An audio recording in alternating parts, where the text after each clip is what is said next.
हमारे परम मित्र है और इनको चेस्ट में पेन हुआ है और उस कारण से आईएलएस में एडमिट है। अभी की स्थिति स्थिर है, ठीक है।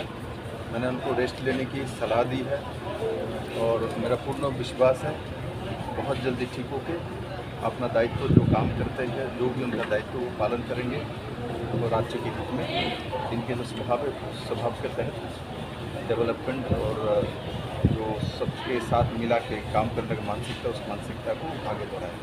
Thank you sir. आस्ते वो 한지 망한 가스가 있거든.